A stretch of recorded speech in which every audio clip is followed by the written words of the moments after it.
Hello everyone, and welcome to part 2 of the full album review for Yelawolf's Ghetto Cowboy. This is his latest project, the second one he's dropped in 2019. Mr. Yelawolf is bringing a completely different style than with Trunk Music 3 over here on Ghetto Cowboy 2. Sorry, not Ghetto Cowboy 2, this is part 2 of that review is what I was getting to. So if you want to see the whole intro bit and go with the whole, all the good stuff that normally starts off this podcast, it's over there in part 1. However, since it's a track by track, if your favorite songs are on the second part of this album and this is the part that you care about, then feel free to just listen ahead and just understand I started a bunch of conversations, we'll say in part 1, and maybe I followed them up in part 2. Anyhow, I care a lot about your comments. I am a Yelawolf fan myself, but I just appreciate that in most cases, the people who listen to the music have had more time to think about it.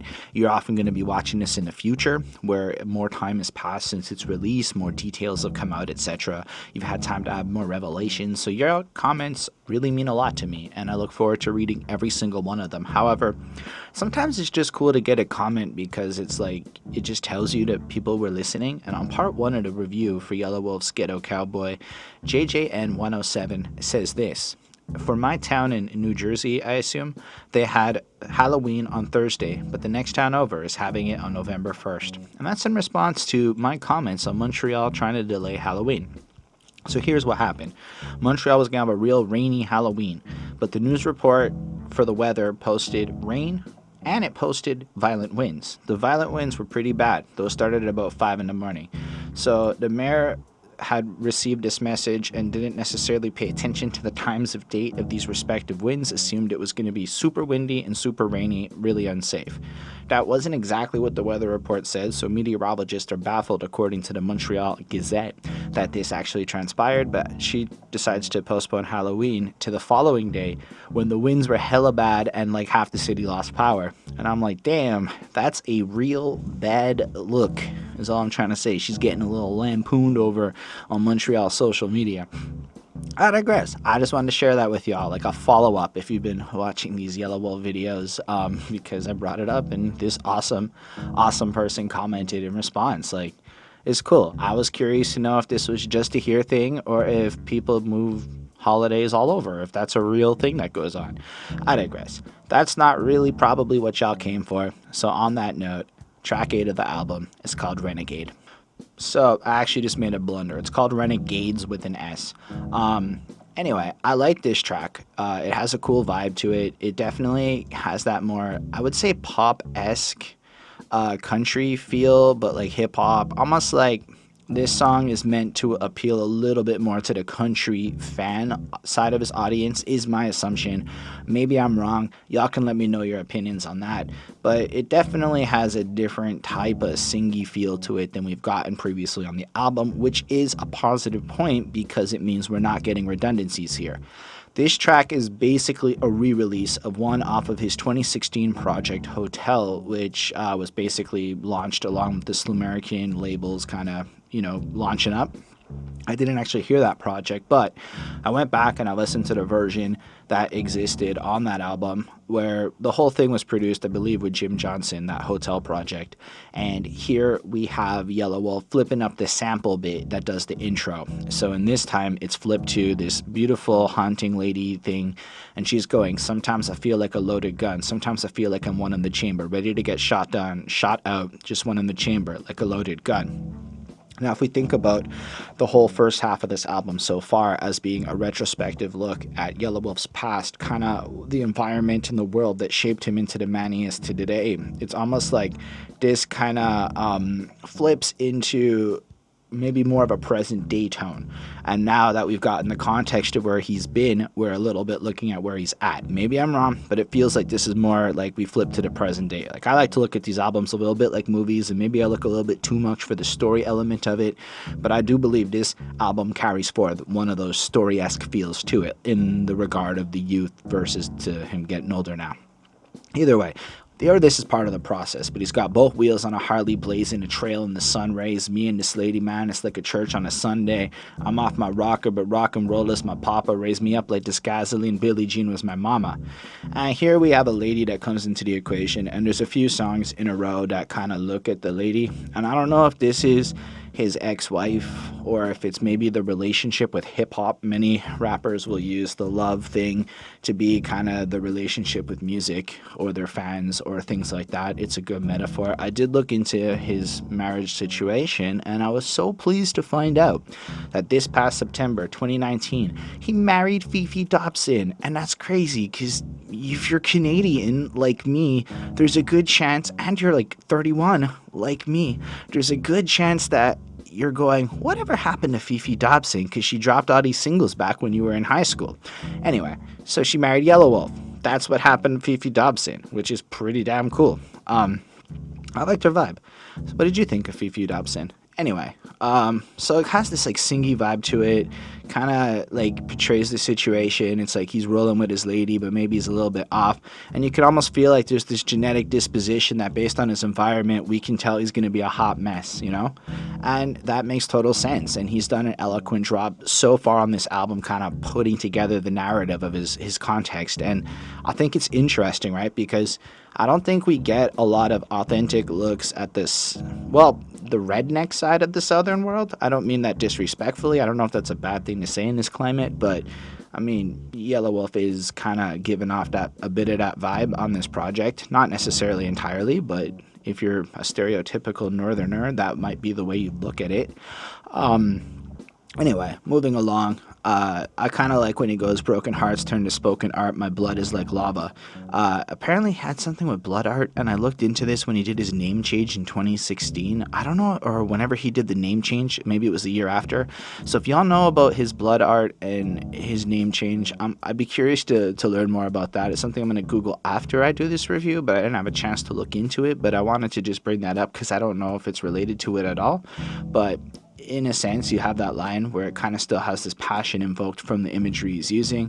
Hard as a rock when I'm cold, yet I can flow just like water. Maybe looking at the fact that his music is so emotional despite the fact that his personality is not. You know, grew up with people that's lethal, grew up with hustling daughters, mothers, and fathers alike, like it or not. When you saw us live like my life like a rebel, the devil's hot on my tracks, but I won't run from my demons, no, I embrace them, in fact.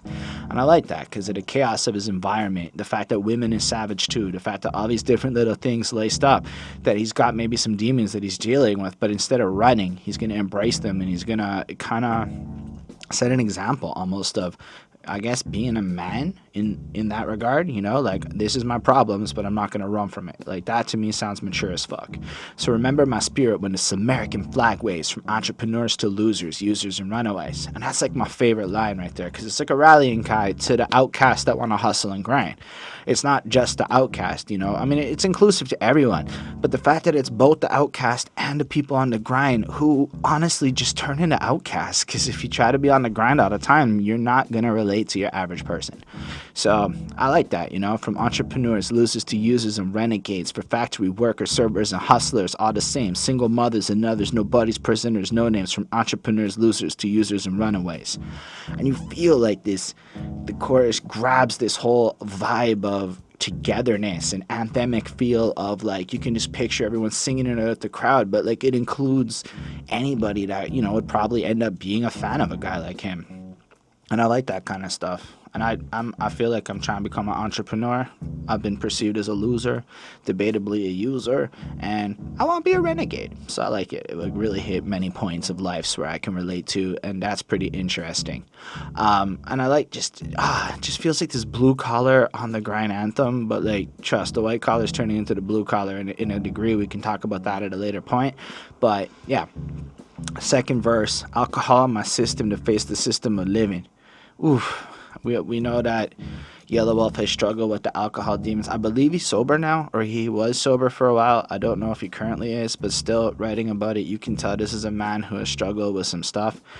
And he's being honest about his use, you know. Marijuana rolled up, money on tables for women, for the strippers and divas. For those who didn't believe us, we went from single white homes to homes with 20-foot ceilings.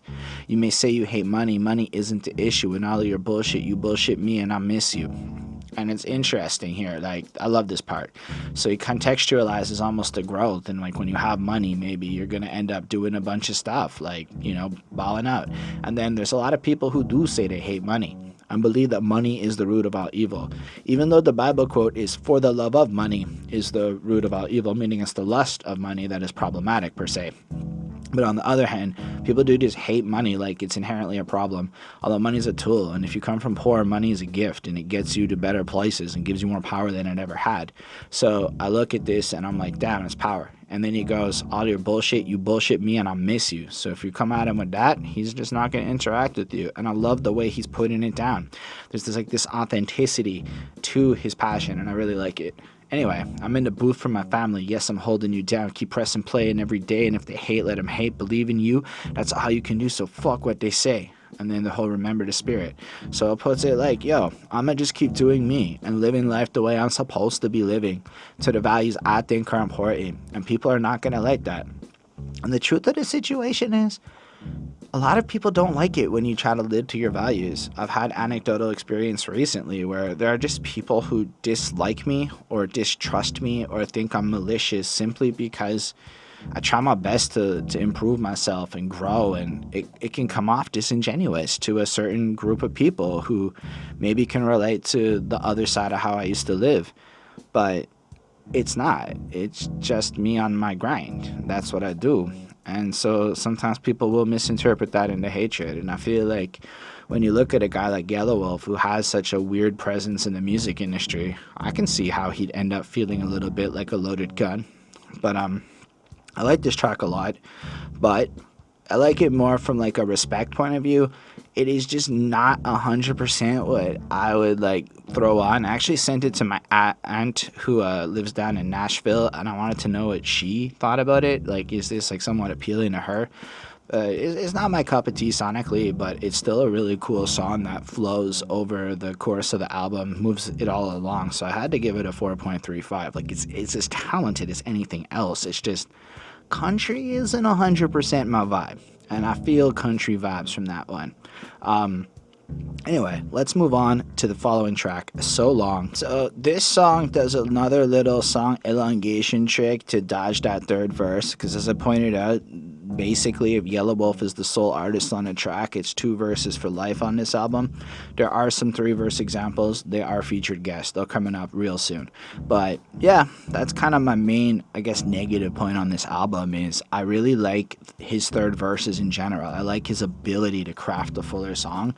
And what he does on this one to add that like extra minute in, because you could say the song's kind of done at 3 minutes otherwise, is he puts this beat flip up, this instrumental where it like gets real nice and you can totally vibe to it. So it sounds really great, and it doesn't necessarily take away from my song experience, but that would be like something to point out, I suppose. This one is also composed by the beats by Jim Johnson, who is the guy who did the last beat. So that's pretty cool to see, I guess, the continuity as Yelawolf almost continues the woman side of his story. To give him credit, he does have this cool little intro thing that he uses at the end to kind of wrap up this story and give it almost like a full circular thing. So while he does have that instrumental outro, he still drops that intro bit again, which is cool. But I still think he could have done more with like this hyped up bridge, third verse, maybe push some 5-minute tracks a little bit more, but not based on instrumentals. That's just my preference. The intro's cool though, because it says this contents. You was just a baby girl looking for a new job. I was a typhoon cartoon for you to watch. Took you by the belt loop and said, how can I help you? How can I assume you would tie me in 2 knots? And he repeats that last line a couple of times. And if we think about it, he just met this girl in the last track. And again, I think it's probably hip hop. I don't necessarily think it's a woman. It's usually hip hop in these types of things. So it kind of makes sense. Hip-hop's maybe looking for a new sound, comes across Yelawolf, this new cartoonish figure in its mind, and then they kind of mesh together. But I also maybe wonder if it's the media, and the girl he's talking about is his relationship with the media, the bloggers, the way people treat him based on his beliefs. Like, he has definitely gone through the ringer a couple of times based on stuff like when he was younger, he used to use the rebel flag, but it's a southern thing per se, and then he learned and he wrote that song about the history of the flag, and he moved on from that kind of stuff. But I bet a lot of people have criticized him. So when I hear what happens next with the track, with that, all the shit that we went through wasn't worth holding on, and you said so long, and I said so long. All the shit that we went through wasn't worth holding on, and you said so long, and I said so.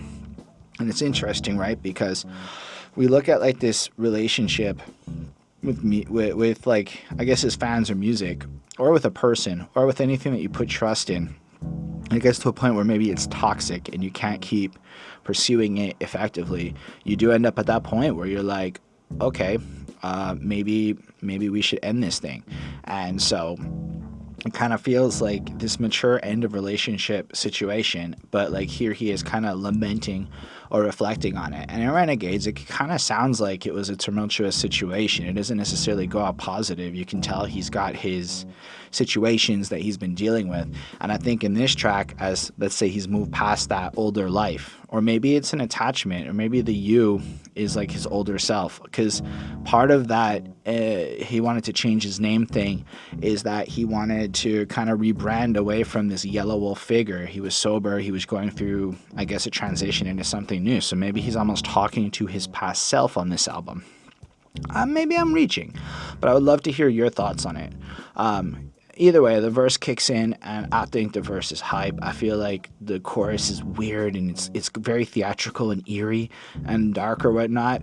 But sorry, the intro part is like that, and then the chorus flips into like this grandiose, singy, really glossy chorus, love songy thing. So I thought that transition was cool, but then it like slaps in with the game proper, like emotion driven verses. So I don't know. This song does a lot of different things, and I suppose you'll either like it or you absolutely won't.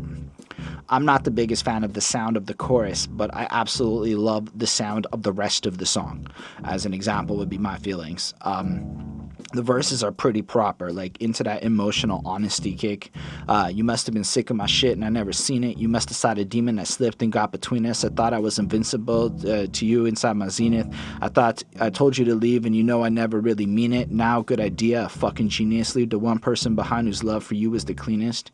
I hear it's like he's reflecting on this thing where it's like maybe this person accepted him for who he was and understood his problems, but he pushed this person away, or situation or whatever metaphor it is, and he's kind of reflecting now that this was stupid. This person actually cared for him in light of the fact that he is a complicated individual, and it was pure, and he just pissed all over it, you know? Or to see whose trash is cleaning my bullshit when in fact my grass was the greenest, but me and that bottle was a repeat song. I drug you down that road, and the road was long, and I'm about as wrong as one man can be, and all I want to do now is come back home because I love you. And that's an interesting point. And I wonder if maybe now he's even singing to the alcohol, or maybe the alcohol and the drugs is this woman that he's kind of singing about in the midst of it. I don't know. Again, I'm reaching, but I think there is a metaphor I have not yet fully figured out on this album. And I like that because it makes me want to go back, listen, think more on the project, which to me is the mark of an excellent album. But at the end of this first verse, it's almost like you see the flip side to the relationship, almost why he pushed this person away, because he's a bit of an alcoholic, and he probably is a torturous person to be around as he goes through his spells or whatnot.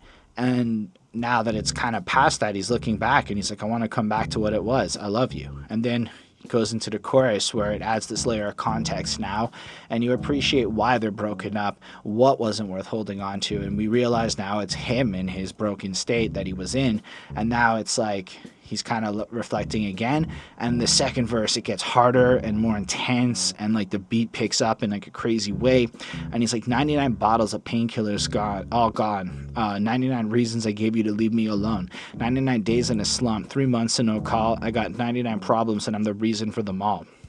And so you just picture him drugged out, wrecked, ignoring her for 3 months, not even responding. Maybe it's engagements in his life, all of this. And playing up on the Jay-Z line, I got 99 problems, but a bitch ain't one. And he's kind of like flipping it into, I got all of these problems in my life, but at the truth of the matter, me and my addiction are the source of these problems. And I just find that so commendable, admirable. Like, it's cool to see grown-ups being grown-ups in music, because I guess what I'm trying to convey with that. Still the son of bitch you met, still drinking myself to death, still trying to find my father, the search isn't helping yet. I sent you a seldom text tonight when I seldom rest, but you closed the curtain on me, now I'm just a silhouette. And here it's almost like, as time's moved on, he hasn't really changed. And maybe in his real life he currently has, or maybe this is documenting a process through his music, but it feels like he still does the same bad things and almost reaches out to her, and she's like, nah, I'm done with this because you haven't really changed, you know? I felt like an animal, but an animal's not a pet. Yeah, it's all fun and games until water's running red. I don't know why I had to hurt myself just to feel regret, but I need you now that your love isn't finished yet. And it feels like now that he's almost acknowledged his masochistic tendencies and the consequences of his life, he's just clinging for what is lost. And I have personally been in relationships like that with women where I have chosen things over them in really bad ways that y'all would think less of me for, probably. I mean, I was youthful. I'm a much better person today, but in my early 20s, I was a bit of a piece of shit with how I treated my partners. I was very selfish. And so when I hear these words and seeing him own it like this, it's very relatable, and it kind of is a good example for, I think, what people should do. And I like that a lot about this song. Overall, I give it a 4.5 on 5. Had the chorus not been this glossy pop song thing, had it been something that hits a little stronger for my taste, it would be an absolute 5. But it's pretty much there, and it's like a taste thing here, you know? Anyway, next up on this album, we have You and Me. This is a really perfect song for somebody that's not me. So what I'm saying is I recognize how actually really great this song is, but the whole singy country-esque vibe of it is just not my favorite. This side of Yelawolf is extremely talented in my opinion. I admire it, the soul and the passion and in the verses and everything, but of every track on this album, I had so much trouble getting into it. And if you watched my little short pre-review for this, I was like, thank goodness there's a rap verse. And honestly, going through it now, I still felt like, thank goodness there's a rap verse, like every time it kicked in. And it's not that it's bad, it's just, it's like black boots, red cups, brown liquor. And I was like, oh, okay. And I'm not trying to be a shit. It's just really in a realm of music I'm not that interested in it personally. But I also feel that guys like Yelawolf expose me more to this, I guess we can call it gateway country sounds, and then it does make me appreciate the genre more over time. So inevitably, I might like this one. And I thought a lot about this song too before we even get into it. I might be a little critical of it at my immediate response, but often when I feel like this about something, it's because it's new. It's not in my comfort zone. And then after a couple of weeks, I'll be sitting there and I'll be like, to get everything I wanted in my lifetime. And I'll just be singing that in like a couple of months from now. And I'll be like, damn it. And then this will become like the song I end up listening to the most on the album. I'm not saying that'll happen, but I'm saying there have been multiple reviews, and don't ask me to remember which, where that has happened on it. And I guess over time, your opinions will change on music, so I guess we should consider a lot of my reviews to be like initial reactions to stuff. But it kind of, I like how he goes, black boots, red cup, brown liquor, no suds, some bad motherfuckers just rolled up, and it kind of like sets the context of the people that we were introduced to back in like Box Chevy 7 or that earlier younger him, reminding you this is who he is. Firecracker, short fuse, I pulled a plug out on you like a corkscrew, no limit, no curfew. And it's this attitude, this like rebel without a costume that he conveys, and he does it in this singy voice, and he really like takes it home. And I thought it was really nice when I like listened to it, like it flowed properly. So after we look at so long, it's like he's come a long way in his relationship, and now he's really kind of reflecting on it, and now it's like he's coming back into it. He's reintroducing himself to everyone, and then he's all like laying it down on that chorus. To get everything I wanted in this lifetime, I had to put my beliefs on the front line, and every song that I sing, it's always been you and me. So it's like he pours out who he is to his audience, to the people absorbing his music in every single song, and every time it's passionate. And that's what I actually really like about Yelawolf. Since like I first heard his music, what he's saying in this little chorus is one of the main qualities that turned me into a huge Yelawolf fan. So I agree. Tell my baby it'll be another late night. I left work 8 hours after midnight. No breaks, no sleeps, and it's always been you and me. And if you really think about the amount of time it takes into creating a project like this, I kind of get where he's coming from. Like, let's say I didn't have a job and I can go full time in the studio and I was making that album. I would put in those 16-hour days too, because you get into the vibe and you roll with it and you keep redoing it. You could spend like 4 hours on a verse if you're really one of those types of guys. I know some of y'all just pop off and it's like fucking fire off the jump. That's not me. I put in that work. So, yo, you guys who can do it off the jump, I'm a little jealous. Not a hater, but jealous. I commend you. It's a respectable talent. But I feel like you can just feel the ethic and grind of Yelawolf's craft so that it becomes sincere when you hear this music. Like, he's almost telling y'all, I put my whole life into this whole project, this whole everything. And then, it's always been you and me, no money, no short change, still hating, poor thing, middle fingers up, tell you one more thing, yeah, you can't hear me, let me dumb it down, I'm slum by nature from a small town, we tote guns by nature and are showing out, yeah.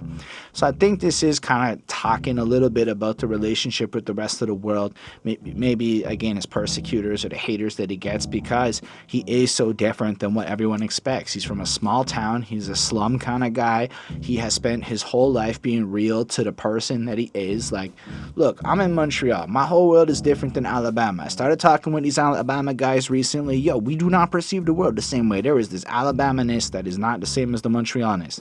However, it would be super wrong of me to judge the Alabama folk for being Alabama folk. I'm not talking about, like, maybe there's certain laws that we can all up here in the North agree are probably not the best, but that's a whole other topic and doesn't reflect, like, the people. That's, like, the government. That's, like, the system. That's, like, politicians and shit. That's, like, a bunch of brainwashing. So often I think we apply our stereotypes, and I've seen a lot of articles about him. It's not like people have been nice over the years.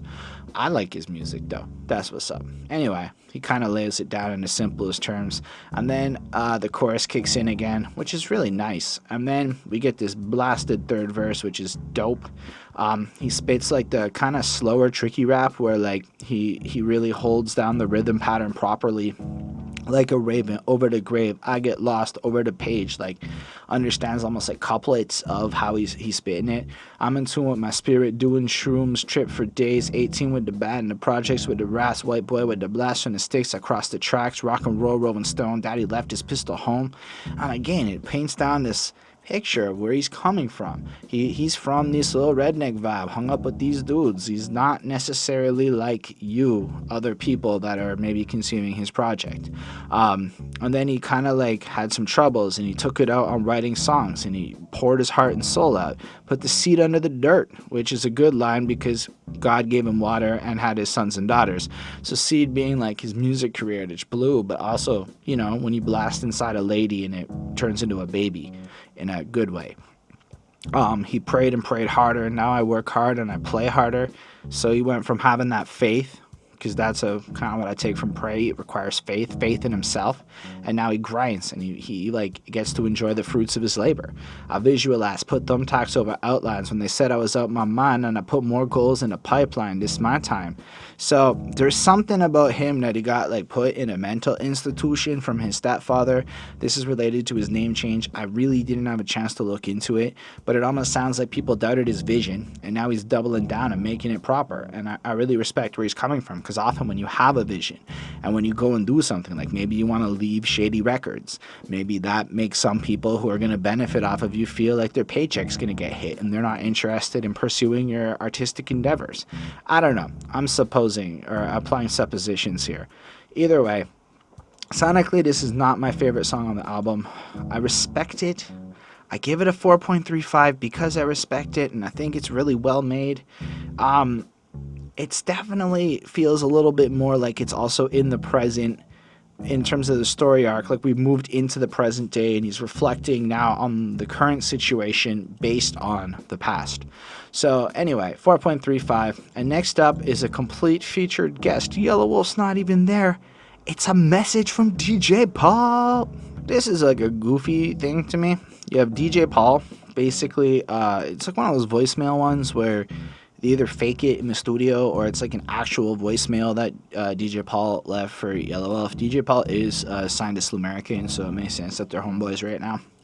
And he goes, man, as soon as you said break beats, I was all in. Keeping in mind, guess who produces the next track on the album? It's DJ Paul. So he describes is like he got all these whole break beats, he's got all this stuff ready to go, and he loves the idea of guitars. He's got guitars everywhere, and he's so into it, and he's just excited to like make good music and do it with Yelawolf, and he's hyped to be doing something that isn't conventional, that isn't necessarily what everyone else just kind of expects you to be doing. So with that, I totally appreciate it.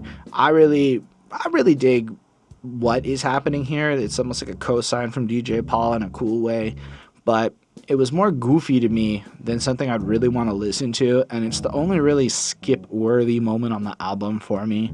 I can live with it. It's 54 seconds. I give it a 4 on 5 because it is cool to just hear DJ Paul on banjo, but it got old real quick.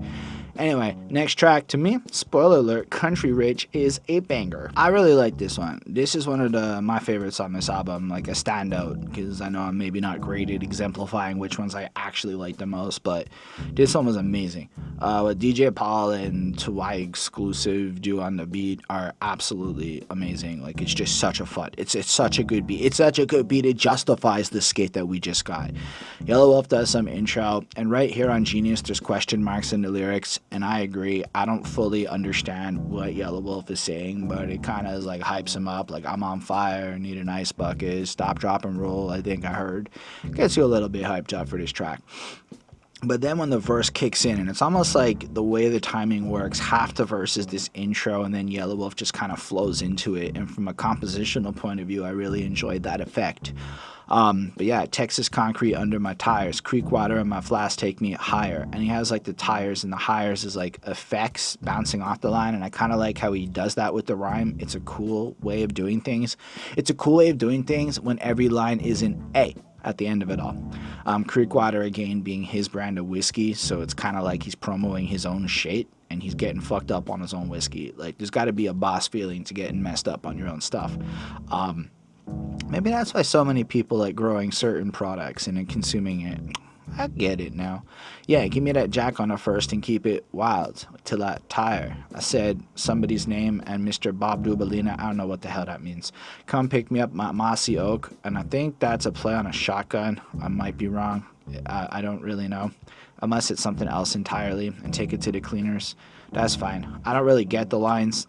I'm gonna be honest with you, but the way he says it is so fresh, and it feels so proper for this album, and it just feels country rich. I don't know what that means 1,000%, but it reminds me of Zeph, like when Zeph being the Antwoord stuff, where like basically they're poor white trash in South Africa, according to them. Apparently it's kind of a fake image, and if you really dig into their story, Ninja's a little full of shit in his backstory. But based on it, they're poor white trash gone rich, being extravagant or whatever. There's been multiple movements in history that are basically that, like, you know, poor people going rich, blowing money excessively on unnecessary crap for the sake of it. I suppose that's what I picture with country rich. Not like wealthy. Like, you have a lot of weird country shit as opposed to like city shit. Maybe it's different brands, I don't know. But the chorus, I like when he goes, somewhere in front next to the Chevy when you see us getting mobile hydrated intravenous boy. And that makes me picture like they're so like set up in their world that when they're fucking faded, they literally can get intravenous liquids into them to balance out the dehydration effects and essentially kill the fucking hangover and avoid that. And I was like, that's actually like really, really smart and kind of cool to apply science like that in terms of your intoxication. Still, it's pretty fun. Then he goes into that chorus, and this song a bit like, it reminded me, I was thinking about like Daddy's Lambo in that era where he's poor and he wants that money so bad that he's willing to steal the girl's car. And now he's got a whole lot of money and a whole load of time and taken to the mall, losing his mind. He's country rich.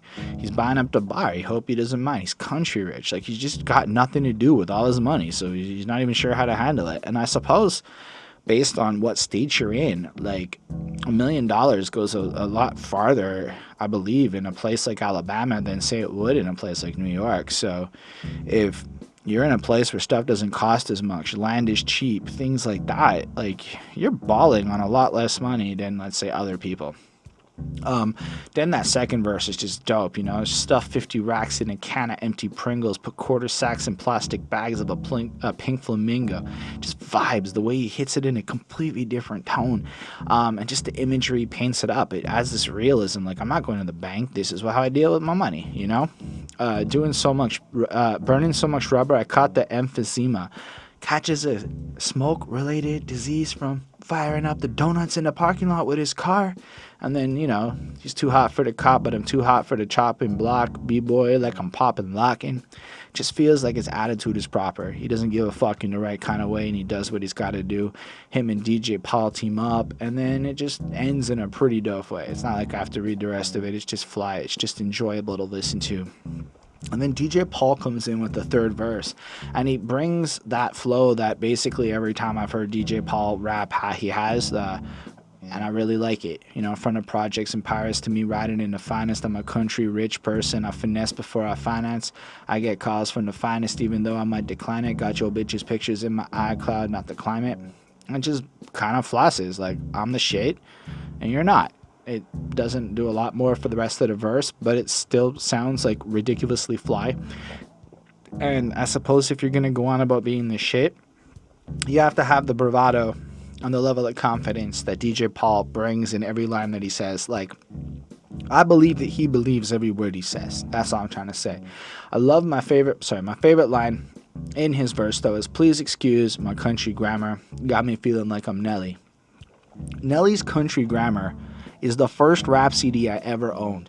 Like, I listened to that shit to the point where I still can spit some tracks and verses off that. Like, little teenage me was like, you can find me in St. Louis. All of that stuff way back in the day.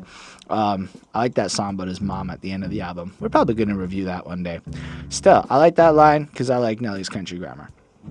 Then again, there's a little bit of an instrumental outro, but this track did something that most of the others don't do. It brought me a third verse. That made me really happy. It made it feel like a fuller song, and I'm absolutely giving this one a 5. I think it's amazing. The next one features a couple more Slumerican boys. Keep on rolling. Man, the first verse of this song has Cub the CookUpBoss, and that flow he has, salute me when you see me, bitch. I'm the CookUpBoss. Whatever he says in the next line, something size up, life up in this bitch. Now you gotta break me off a party like a rock star. Fuck like a porn star. It's like that Pitbull song. Man, I can't get it out of my head. Every time I hear his flow, I'm just like, I can't hear the beat anymore. I just hear that Pitbull song, like, shake them, dice them, roll it. Like, that's the flow he has here. Like, if anyone watching this, I don't know. That's what I'm picturing when I hear it. Be that as it may, I love the flow. And I love the way he sounds on his beat. And I think it sounds pretty fantastic. Does he say anything that's, like, super next level? Not necessarily. Henny put in work, best believe it, ho. Fair enough. Okay. I believe that the Henny put in work. Okay. Isn't that like Hennessy? Unless his name is like Henny in some way. But also, I don't know if this is going to come off critical, but I don't like the name CookUpBoss. That sounds like some shit that like everybody would say. It doesn't have a distinction to it. It's okay. That's why it's Cub the CookUpBoss, I guess. Or maybe it's just CookUpBoss, whatever. It says CookUpBoss in Spotify, like BOOS. Now I'm just super confused. I just saw that now. Anyway. I like the verse, though. I like the way he raps. I think he's got it proper. I really enjoyed his I'm focused like I'm on Adderall. I got no review and no breaks, and I'm running out of patience. And then it flows into the chorus, which I thought was nice. I thought it was a strong verse to listen to. I just had my grievance with his name, and I feel like he a little bit jacked the flow from that Pitbull song. I don't know where I'm going. I just know where I've been. I keep on rolling wherever the wind is blowing. And then I realized this might be like the mission statement of like the album, like the thesis statement, like the main chorus that can culminate the whole point of this album. It's kind of like, this is where I've been and here's where I'm going, and I'm gonna keep on rolling.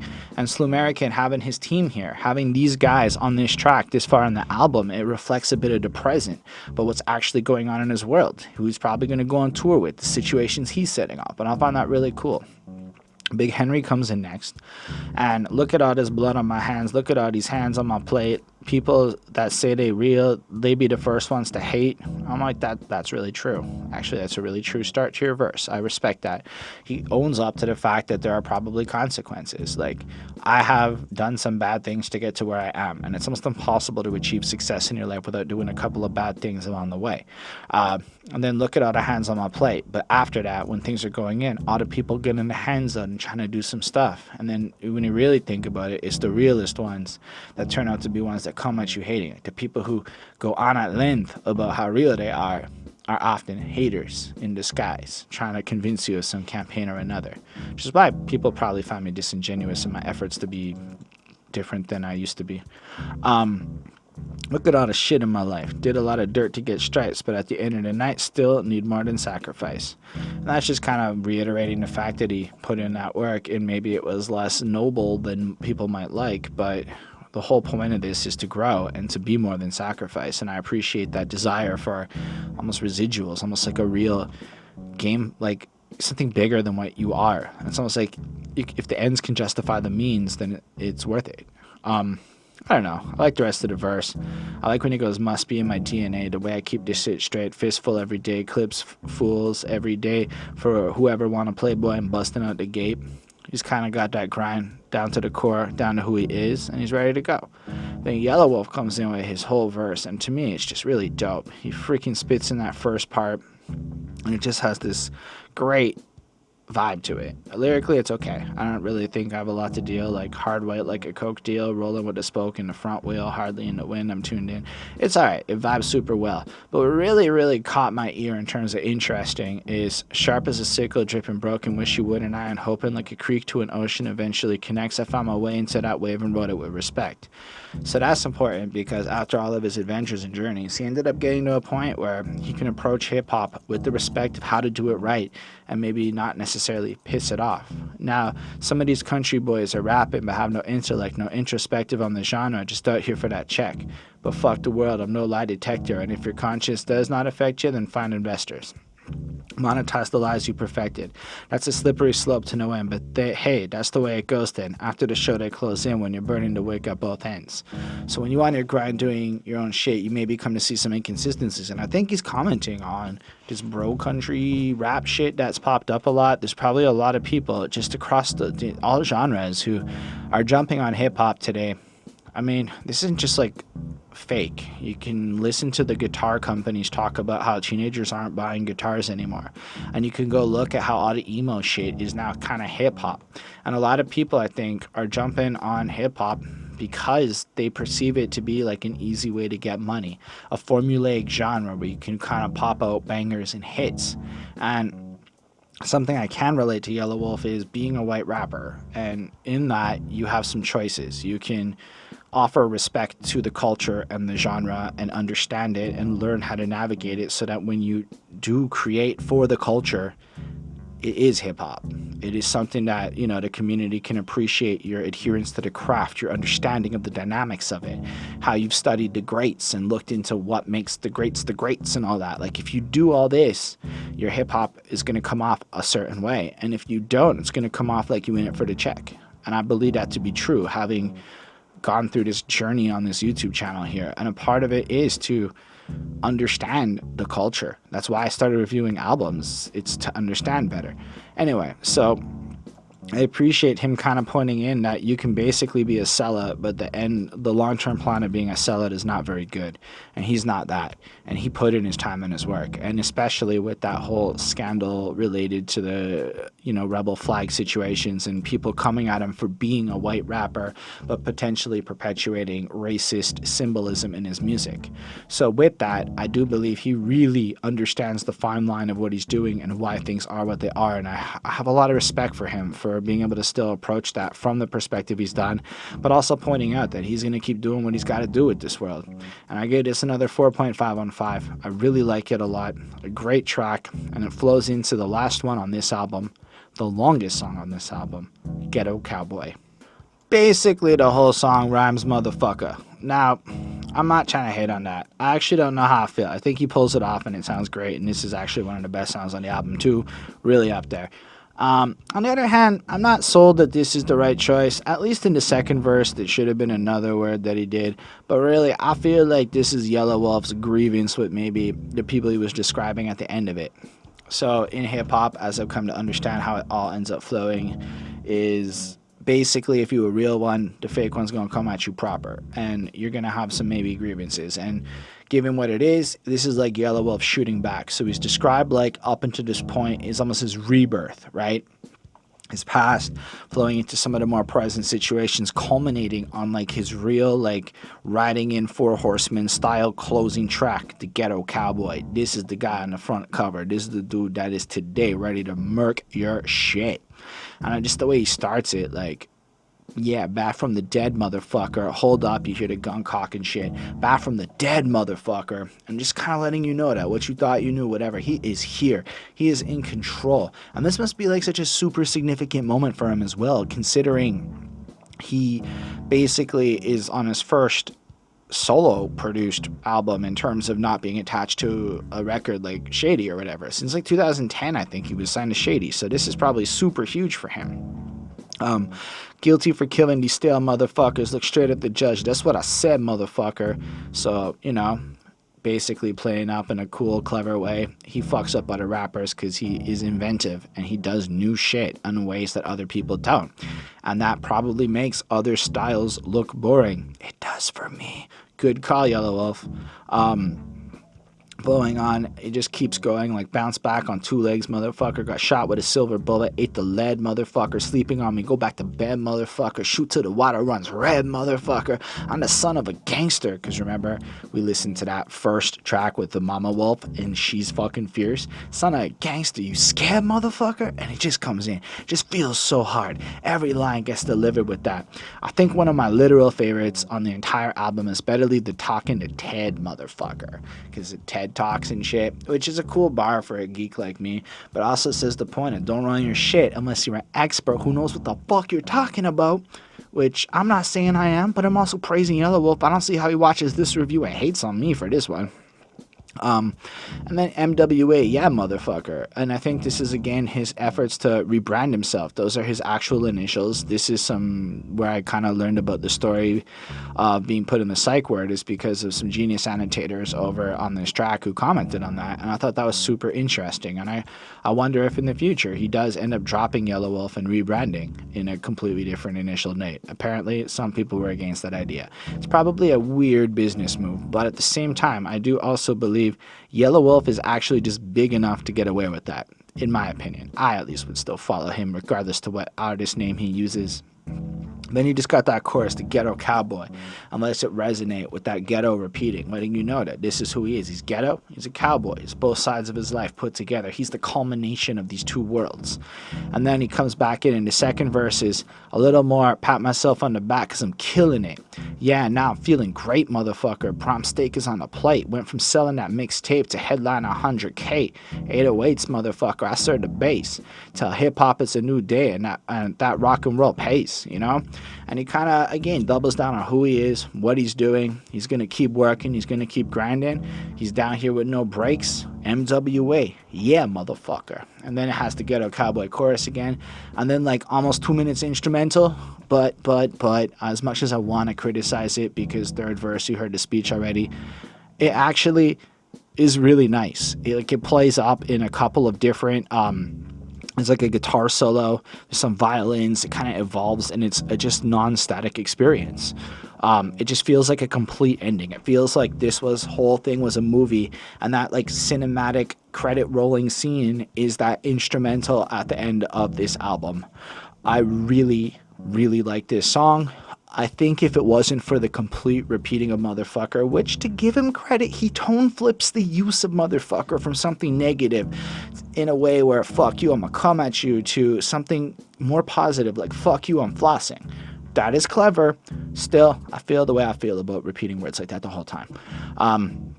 Hell, maybe I'll do something like that one day, and you can hold me to this. You can even soundbite this and throw it in my face. Anyway, I like the track a lot. I give it a 4.75. To me, it's one of the best songs on the album. And on that note, we get to the end of this project. It is to which I gave the whole album, the Ghetto Cowboy Experience from Yelawolf, a 4.61 on 5. This is definitely up there with albums that have come out for me this year. Keep in mind, I am biased in Yelawolf's favor, and he is one of my favorites of all time. I think that I don't see him releasing music in the future I'm not going to be feeling. Like, I felt the whole project. I don't necessarily want to listen to every single song based on style, but I felt it. I felt Trunk Music 3. I felt Trial by Fire. I mean, basically, in my opinion, the dude has released 3 modern classics in a row.